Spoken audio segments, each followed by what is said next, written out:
فرش التراب يضمني وهو غطاء. بیچاری کئی روز سے دم توڑ رہی ہے، ڈر ہے خبر بد نہ میرے منہ سے نکل جائے. تقدیر تو مبرم نظر آتی ہے ولیکن پیران کلیسا کی دعا ہے کہ یہ ٹل جائے. تو پہلی بات میری ختم ہوئی، عالمی نظام خلافت دنیا کی تقدیر مبرم ہے، ہو کر رہے گی، اس میں کسی صاحب ایمان کو کوئی شک، کوئی شبہ، کوئی ریب نہیں ہونا چاہیے. البتہ اس کا اب دوسرا پہلو کیا ہے، اس کا آغاز کہاں سے ہوگا؟ اب وہ نقطہ کون سا ہوگا، نقطہ آغاز کون سا ہوگا؟ اس میں پہلی بات تو میں نے کہا جو شک کرے گا اس کا پھر ایمان مشکوک ہے. ہوگا، لازماً ہوگا، گلوبل ہوگا، پوری دنیا میں ہوگا.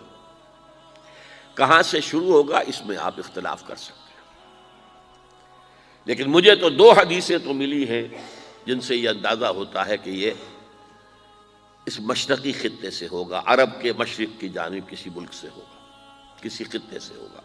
وہ حدیثیں بھی اب آپ پڑھ لیجیے پہلے.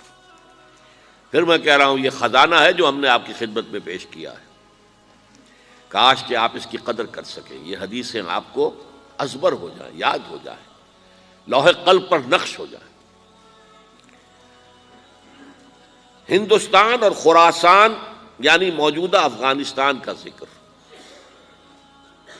ابن ماجہ کی روایت ہے عن عبداللہ ابن الحارث رضی اللہ تعالی عنہ قال رسول اللہ صلی اللہ علیہ وسلم یخرج ناس من المشرق یؤتئون للمہدی یعنی سلطانہ، یعنی سلطانہ، دونوں طرح سے پڑھ سکتے ہیں. حضرت عبداللہ ابن حارث فرماتے ہیں رضی اللہ تعالی عنہ کہ حضور نے ارشاد فرمایا مشرق کی طرف سے وہ فوجیں نکلیں گی، لوگ آئیں گے جو عرب میں مہدی کی حکومت قائم کریں گے. یہ مہدی کون ہوں گے اس کا ذکر میں ذرا بعد میں کروں گا، لیکن نوٹ کر لیجئے کہ مہدی سے پہلے لازماً کسی مشرقی علاقے کے اندر وہ نظام قائم ہو چکے گا، تب وہاں سے فوجیں آئیں گی نا. یہ مشرق کون سا ہے؟ عرب کے مشرق میں آپ چلیے ایران بھی آ جائے گا، افغانستان بھی ہے، پاکستان بھی ہے، اور اگر اسے اور توسیع دیں تو ہندوستان بھی ہے. یہ ہے عرب کا مشرق. اس سے فوجیں جائیں گی. اس کا کیا مطلب ہے کہ اس میں سے کسی جگہ پر نظام خلافت پہلے قائم ہو جائے گا تاکہ وہاں سے فوجیں جائیں گی جو جزیرہ نما عرب میں حضرت مہدی کی حکومت کو قائم کریں گی. اب دوسری حدیث سنیے. یہ سنن ابن ماجہ کی حدیث تھی جو میں نے آپ کو سنائی، آپ نے پڑھی. دوسری عن ابی ہریرہ رضی اللہ تعالی عنہ،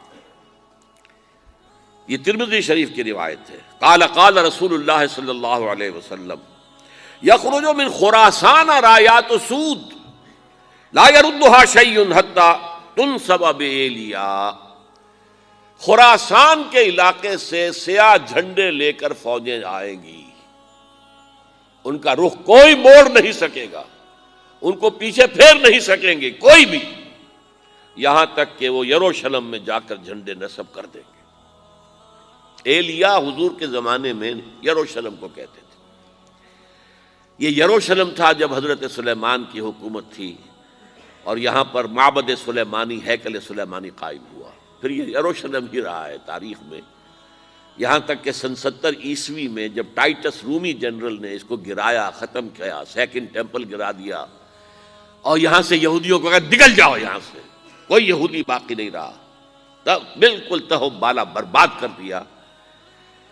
اس کے کوئی 150 سال بعد ہیڈریان، رومن ایمپرر ہیڈریان، اس نے پھر دوبارہ آباد کیا اس شہر کو. 150 سال تک یہ بالکل بنجر اور بالکل غیر آباد پڑا تھا. اب ہیڈریان نے جب آباد کیا تو اس کا نام ایلیا رکھا، اب یروشلم نام نہیں تھا. تو حضور کے زمانے میں پھر اس کا نام ایلیا تھا.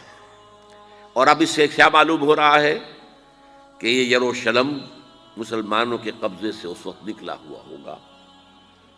ایک دفعہ پہلے نکلا تھا، سن 1099 عیسوی میں مسلمانوں کے ہاتھ سے نکلا. کروسیڈرز، عیسائیوں نے آ کر اس کو قبضے میں کیا، لاکھوں مسلمانوں کو مارا، قتل کیا.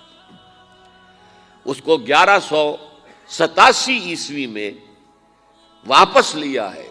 کس نے لیا ہے؟ صلاح الدین ایوبی. کرد، عرب کھوکھلے ہو چکے تھے، عربوں نے کھویا، واپس نہیں لے سکے. بہت حکومت کر چکے تھے، 400-500 برس کی حکومت کر کے، اور ان کے عیش اور ان کے آرام، اب ان میں جان نہیں تھی کہ وہ واپس لے سکے. واپس لینے والا گرم کرد خون تھا، صلاح الدین ایوبی. تو گویا کہ اب آپ سمجھئے کہ 88 برس تک عیسائیوں کا قبضہ رہا یروشلم پر. اب 1967 میں یہودیوں نے قبضہ کیا ہے، اور اب 38 برس تو ہو گئے، 88 نہیں تو 38 برس تو ہو گئے ہیں. لیکن وہ دور آئے گا کہ اب پھر لیں گے. لینے والے عرب بھی نہیں ہوں گے، خراسان کے علاقے سے فوجیں آئیں گی. یہ خراسان کیا تھا؟ ایلیا تو میں نے آپ کو بتا دیا، یروشلم کا نام ہے. خراسان اس زمانے میں ایک بہت بڑے ملک کو کہتے تھے. کچھ حصہ پاکستان کا بھی اس میں شامل ہے، کچھ حصہ ایران کا بھی ہے. ایران کے اس حصے کو اب بھی خراسان کہتے ہیں، وہ ایک صوبہ ہے. خراسان ایک صوبہ ہے ایران کا، چھوٹا سا. پاکستان میں خاص طور پر یہ جو علاقہ مالا کنڈ ایجنسی کہلاتی ہے، اس سے اوپر جتنا علاقہ ہے، اور یہ جو واخان کی ایک پٹی آتی ہے اوپر، واخان افغانستان کی ایک پٹی سی دم سی چلی آتی ہے جو جا کر چائنا کی سرحد سے مل جاتی ہے. یہاں سے لے کے یہاں تک یہ جو مالا کنڈ کا وہ درہ ہے اور پہاڑ ہے، یہ بھی خراسان کا حصہ ہے. باقی تقریباً 2/3 آف افغانستان، ساؤدرن حصہ نہیں ہے خراسان کا حصہ، یہ سیستان کہلاتا تھا، یہ خراسان نہیں ہے. لیکن یہ کہ اوپر کا 2/3 آف افغانستان، اور اس کے ساتھ یہ جو عرب، جو اب یہ ترک ممالک آزاد ہوئے ہیں سوویت یونین کی ڈسولوشن کے ساتھ، یہ سارا علاقہ کہلاتا ہے خراسان بزرگ، دی گریٹ خراسان.